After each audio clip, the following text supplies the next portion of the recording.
Hi there, Zamir for NerdTube. These are my thoughts and spoilers of House of the Dragon, Season 2, Episode 8, The Queen Who Ever Was. Now, I do apologise if I forget things during the course of this review, and I'm not feeling too well, so once again, more apologies. But I have to say that I kind of had a feeling that this season would end with a climax to the big battle of next season.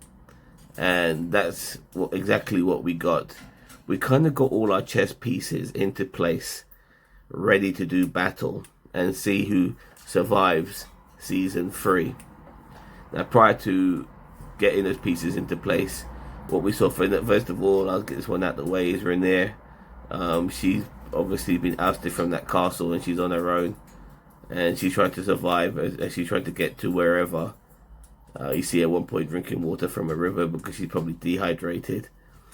And we do see her and that dragon sheep stealer at times, them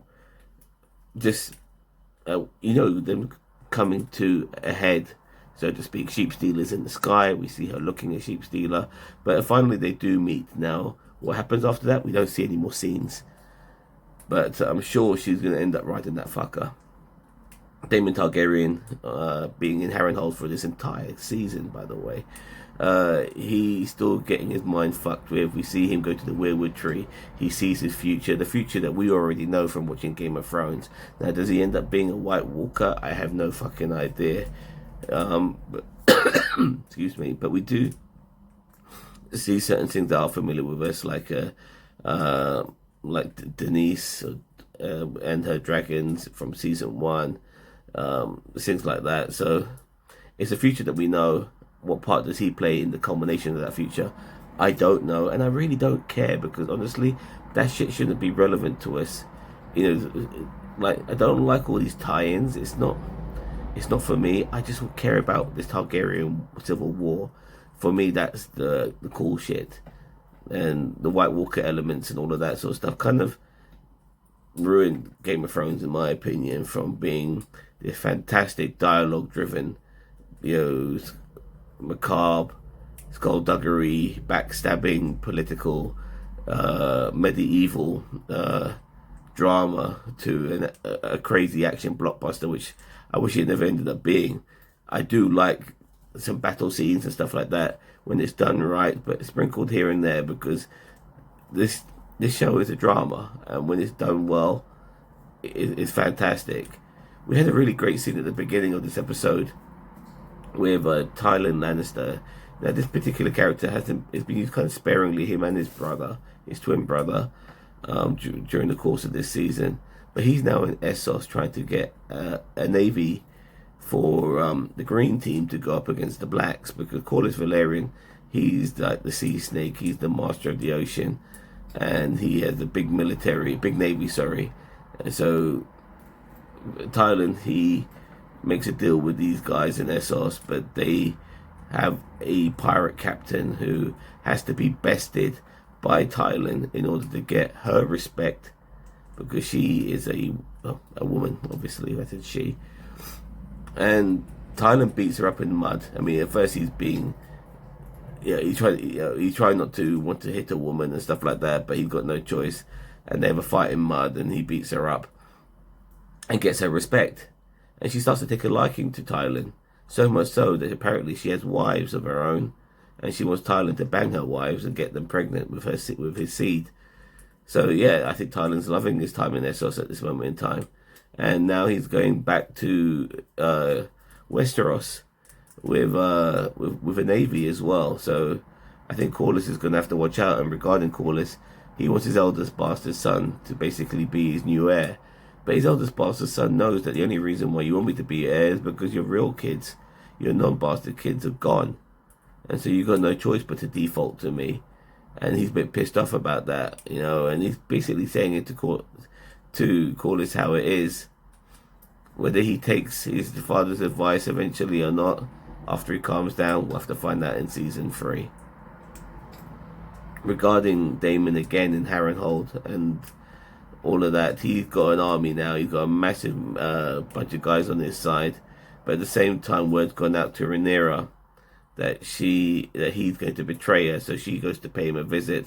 And when he bends the knee to her, he realizes that betrayment is not happening. He probably thought twice about it, and so betrayal, it's not happening. And yep, Damon is full on with Rhaenyra. I mean, the thing is with this show though that people can sometimes pretend to be who they truly are. So yeah, we'll see what happens next season as well. And regarding Rhaenyra, now she's got some new common folk as her dragon riders. One of them, Ulf White, seems to be not understanding decorum, and he's just living out a little bit too much. Whilst the other guy, that Hugh Hefner guy, and the other guy, the younger son bastard of Corlys, they know their place. But Ulf is being a bit too chill. He's a working class guy, the blue collared guy. He doesn't hang around with royalty. I don't think he understands decorum. But I do feel that he's going to end up putting a wedge in everyone, because even his own folk around him, the other two dragon riders, they don't take a liking to him too much. They understand what the opportunity they got, and they are being very humble about it. But Ulf isn't. And also there's Jacaerys as well, who's not liking all these common folk mingling with them. But he, like those common folk, are bastards. And that says something within himself he has to battle with too. Can't wait to see how all of that pans out. Now, at the beginning of this episode as well, Aemon Targaryen burns down this town, which is very close to Dragonstone, as like sort of revenge or as a statement to Dragonstone, because he couldn't attack Dragonstone on his own. Now that they've got dragon and dragon riders, his one dragon, even though he got the biggest, would not be a match against 3 other dragons. So, like I said, he burns out this town. And then back at King's Landing, his brother Aegon is speaking to Lord Larys. And Larys tells him, listen, mate, we need to get the fuck out of here. Not only does your brother want to kill you, so he becomes king, we also have the Pretender, which is Queen Rhaenyra, wanted to come to King's Landing with her dragons and burn the shit out of it. And also kill you because you're still the king, even though you're incapacitated. So they high-foot it out of there, and wherever the fuck they go, I don't know, but it's going to be interesting. Alicent at the end of this episode does meet Rhaenyra at Dragonstone. She obviously is going through her own sabbatical. She's been ousted by her council, her own son even. She doesn't have a voice really anymore. So at one point she goes to see Rhaenyra at Dragonstone, kind of a role reversal of what happened earlier when Rhaenyra went to see Alicent at King's Landing.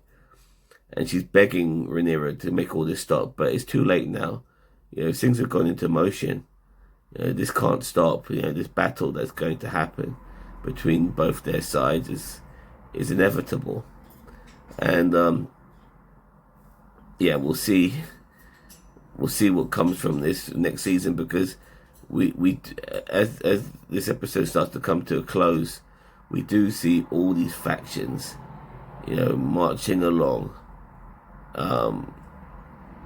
getting ready for the big battle, crossing all these locations that we saw early during the course of this season. No Otto Hightower, by the way. I do think he might be in a spot of trouble, I believe. So it might not be so simple for him to come back to counsel his grandson in Aemond as the Hand of the King. But I'm sure we'll get Otto next season. Regardless, an okay finale. I think it's going to leave some people disappointed that we didn't get, more clashes of dragons and more epic fight scenes and stuff like that. I did feel it was going to be set up, so it was predictable in that sense. Only 8 episodes. It's a great show. Like, give us 10. Don't give us 8. Give us 10. The show's too good for 8 episodes a season. And then we have to wait 2 years for shit to kick off. And will it all kick off in the first episode of season 3? Will we get that grand battle to start off with just for it to be in a way, like an opener, not an ender. It'll be like, it's a bit like Empire Strikes Back, with the big set piece at the beginning, and when something like that should be an ending, and that this, regardless of all this shit kicking off early on in the season, is only going to reshape what happens afterwards for the rest of the season. Some characters are going to probably get killed off, and new characters will end up joining the fray. So it's going to be interesting to see what happens after all of that. But that's next season, not this season. Excellent season, by the way. Don't get me wrong. I thoroughly enjoyed this show. I'm just not necessarily happy how we culminated it at eight episodes as well. It does feel a bit short, regardless of how long the episodes have been during the course of this season. Nevertheless, I'm going to give episode 8 an 8 out of 10. I did enjoy it, and I'm going to give season 2 a 10 out of 10 because it's fantastic. This is some of the best stuff, and there's more Game of Thrones shows coming out in the future from HBO. So I look forward to watching all of that. It's one of the best settings in TV right now. It's fascinating, and you want to know more about it. So I look forward to seeing more shows that spread out the lore of this universe. So let me know what you think of this particular episode, and are you looking forward to that other show? I think it's called The Night of the Seven Kingdoms or some shit like that. Forgive me if I got it wrong or I butchered the title, but wow. Yeah, you can't go wrong with Game of Thrones right now. It is the good shit. As long as the writing is solid, and this season the writing has been solid, I think people are always going to be coming towards this show. I love it. I can't get enough of it. Alright, let me know with a comment below what you think. Don't forget to like, share, subscribe to NerdTube, the greatest social media channel you never heard of. Take care now. Bye-bye.